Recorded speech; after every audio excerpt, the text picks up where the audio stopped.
The night had been lively, filled with the kind of gentle laughter that rises and falls like waves against a shore. My landlady had invited a small group of friends over, mostly her colleagues and a few neighbors, and I had been more of an observer than a participant, content to help where I could, carrying trays, refilling cups, and smiling at conversations I only half followed. By the time the clock neared 10, the warmth of the room had settled deep into me. The air still carried the soft spice of cardamom from the tea, mingled with the comforting scent of cooked lentils and fried onions. Plates were stacked neatly on the counter, and the low hum of chatter filled the space like background music. One by one, people began to excuse themselves.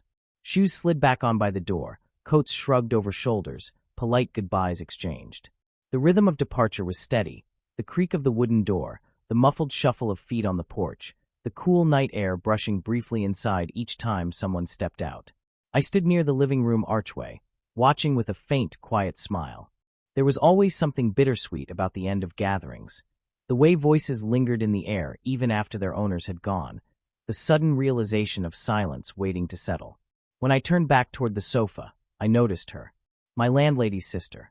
She was still there, seated comfortably, one hand resting on the arm of the chair, the other cradling her nearly empty teacup. She hadn't made any move to stand, nor had she reached for her bag the way the others had. Instead, she seemed almost at ease with the quiet that was beginning to unfold. Her expression was calm, though her eyes carried a softness, the kind that made you feel she wasn't simply present, but quietly absorbing the moment. Her dark hair, touched lightly with strands of silver, caught the glow of the lamp in the corner. The amber light traced her features in gentle lines, dignified yet warm. For a moment, I thought perhaps she was waiting for her sister to return from walking a guest out. But as the door closed and the house grew still, it became clear she had simply chosen to stay. There was something about that decision, deliberate, unhurried, that caught me off guard.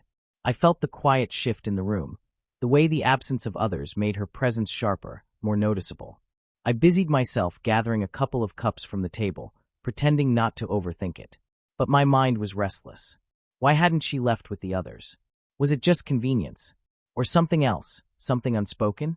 The living room, once crowded with voices, now felt spacious, almost too spacious. Yet with her sitting there, it didn't feel empty. If anything, it felt more intimate. And in that moment, though nothing had been said between us, I had the distinct sense that the evening wasn't over just yet. The house had grown still after the last guest left. My landlady busied herself in the kitchen for a few minutes, and then, with a tired smile, excused herself upstairs to rest. I was left in the living room with her sister, the only guest who hadn't yet departed. She sat with a kind of graceful ease, her posture upright but not rigid, her fingers lightly circling the rim of her teacup. It was such a small, absent gesture, but it drew my attention, the way people's hands often reveal what their voices do not. She wasn't restless exactly, but thoughtful, as though holding on to some quiet hesitation. "You know," she said softly after a pause, her voice carrying just enough warmth to pull me from my thoughts. This was nice. These evenings. They don't happen as often as they should. I glanced toward her, catching the way her lips curved into a faint smile that didn't quite reach her eyes. There was something in her tone, a touch of melancholy, like someone who enjoys company but doesn't always feel part of it. "You're right," I replied, my voice quieter than I intended. "It's rare to just sit with people without anyone rushing somewhere else." Her smile deepened at that, and she looked down into her cup. For a brief moment, neither of us said anything. The silence wasn't uncomfortable, though. It was the kind of silence that lets words sink in, gives room for thoughts to breathe. I stood then, perhaps to fill the space, perhaps because I didn't want the moment to fade into awkwardness. "Would you like some more tea?" I asked, already reaching for the pot on the table. Her eyes lifted to mine, a spark of surprise in them, before softening into something gentler. "If it isn't too much trouble," she murmured. I shook my head, carrying her cup carefully to the kitchen. The teapot was still warm, though nearly empty. I busied myself with fresh leaves, filling the kettle, listening to the hiss of water against metal. The ritual of it steadied me, something to focus on, though I was acutely aware of her presence just a few steps away. When I returned, I offered her the refilled cup. As she reached to take it, our fingers brushed lightly over the handle. The contact was brief, almost nothing at all, yet it sent a quick spark through me. She didn't draw back sharply, but neither did she linger. Still, I caught the way her eyes flicked to mine as though she, too, had noticed the small accident. "Thank you," she said softly, cradling the cup in both hands. I sat opposite her again, the steam rising between us, fragrant and warm. For the first time that evening, it felt like the conversation was no longer about the group, or the gathering, or even the tea. It was just us, alone in the softened hush of the room, sharing something unspoken but real. The living room had taken on a different character now. Without the noise of conversations and footsteps moving about, it felt softer, more intimate. Only the steady ticking of the clock on the wall remained, a gentle reminder of passing time. A single lamp glowed in the corner, its amber light spilling across the room, painting shadows that stretched lazily over the walls and furniture. She sat back in her chair, the steam from her teacup curling upward in thin threads. I found myself watching the way she held it. Not hurried, not distracted, but with a kind of quiet presence that made even a simple gesture feel significant. "You remind me of my younger self," she said suddenly, her tone light but edged with a trace of nostalgia. Her eyes lingered on me for a moment before drifting to the lamp. "Back when I used to sit up late into the night, talking with people, thinking those hours would stretch forever." I smiled, curious. "And now?" She let out a small, thoughtful breath. "Now I find those hours too rare. Life has a way of speeding up, people scatter, routines tighten. You start missing the conversations you didn't realize were important at the time." Her words struck me more deeply than I expected. I leaned forward slightly, resting my arms on my knees, listening not just to her words, but to the spaces between them. She wasn't talking for the sake of filling silence. She was sharing something real, and I could feel how rarely she allowed herself to do that. "It sounds like you've been carrying those thoughts for a while," I said softly. Her eyes shifted back to mine then, and for a long moment she didn't speak. Instead, she simply held my gaze, as though weighing whether to let me in further. Finally, her lips curved into a faint smile. "Perhaps. Not many people notice." The air seemed to grow warmer, heavier in that pause. I felt it in the way my chest tightened slightly, in the way her words lingered long after they were spoken. The silence that followed wasn't empty. It was filled with something unspoken, something neither of us dared to name just yet. I found myself watching the way the lamplight caught the faint strands of silver in her hair, how it softened the contours of her face. She wasn't trying to impress or perform. She was simply there, present and real, and that felt rarer than anything else. When her eyes met mine again, they held longer than before. There was no rush to look away, no forced politeness. Just the steady recognition of two people sharing the same moment, unguarded. I realized then that I wasn't just listening to her. I was drawn to her. Drawn to the calmness she carried, the vulnerability she tried to mask, the quiet strength beneath it all. And as we sat in that stillness, the world outside seemed to fade, leaving only the glow of the lamp, the ticking of the clock, and the undeniable closeness growing between us. The quiet between us deepened, stretched thin like a thread neither of us wished to cut. The lamp's glow painted the room in warm tones, and I became acutely aware of how different the house felt now. No chatter, no movement, just her presence filling the space. She shifted slightly on the sofa, adjusting the way she held her cup. For the first time since the others had left, her expression softened into something playful, almost conspiratorial. "You know," she murmured, "I really should have left earlier." The words might have sounded casual, but her eyes betrayed something else, a flicker of reluctance, maybe even curiosity. I raised a brow, trying to mask the sudden rush of warmth in my chest. "And yet here you are," I said, the corners of my mouth lifting in the faintest smile. Her lips curved, but she didn't answer right away. Instead, she looked down, gently running a fingertip along the rim of her teacup. That small movement felt louder than words, as though she was giving herself time to weigh what she wanted to admit. Inside, I wrestled with my own thoughts. Was she staying because of me? Or was I just a convenient excuse for her lingering, a way to fill a lonely evening without heading straight home? I didn't want to assume, yet I couldn't ignore the steady pull between us. When she finally looked back up, her eyes held mine a moment longer than was safe. "Maybe I didn't feel like going just yet," she said softly. Something about the honesty in her tone sent a quiet shiver through me. It wasn't a confession, not exactly, but it was close enough to make the air feel charged. I leaned back slightly, steadying myself, though my pulse betrayed me. The distance between us suddenly felt fragile, like the thin space could vanish with the smallest gesture. She shifted again, this time leaning a fraction closer. Not enough for anyone else to notice, but enough for me to feel the air shift. The sleeve of her blouse brushed the cushion nearer to me, her presence radiating in the narrowing gap.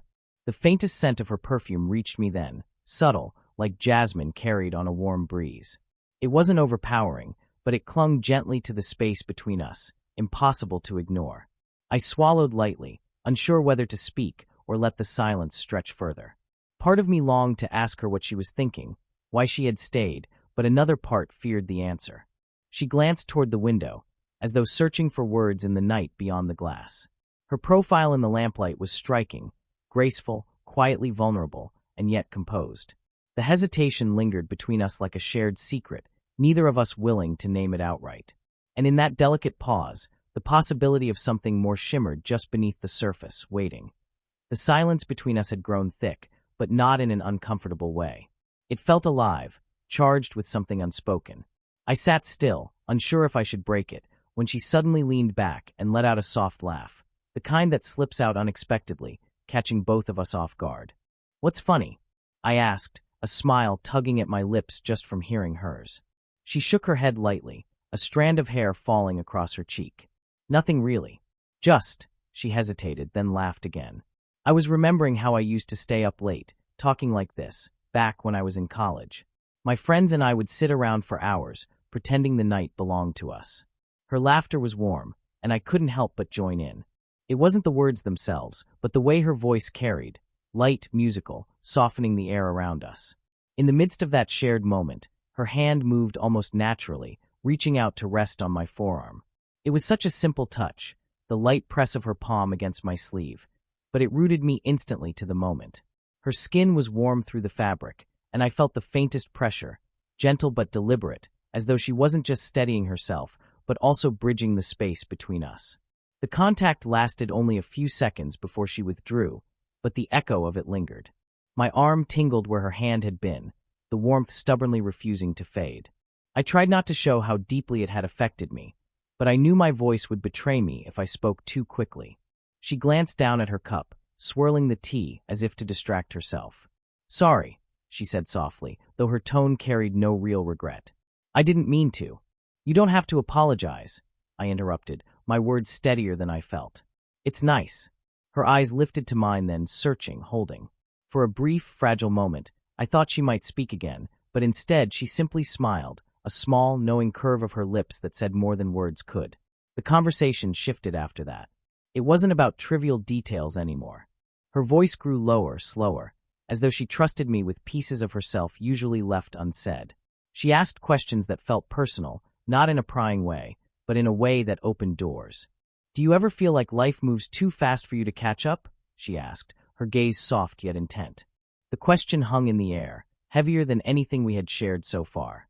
I let the silence hold a moment before answering. "All the time," I admitted. "It's like I'm standing still, and everything else is rushing past me." Her lips parted slightly, as though she recognized her own reflection in my words.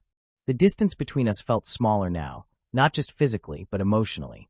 And in the lingering warmth of her touch, I realized something had shifted. We weren't just two people passing time in the quiet aftermath of a gathering. We were something else, something unspoken, fragile, and growing stronger with every shared glance, every unguarded word. The conversation slowed into a softer rhythm, no longer about filling the air, but about letting it breathe.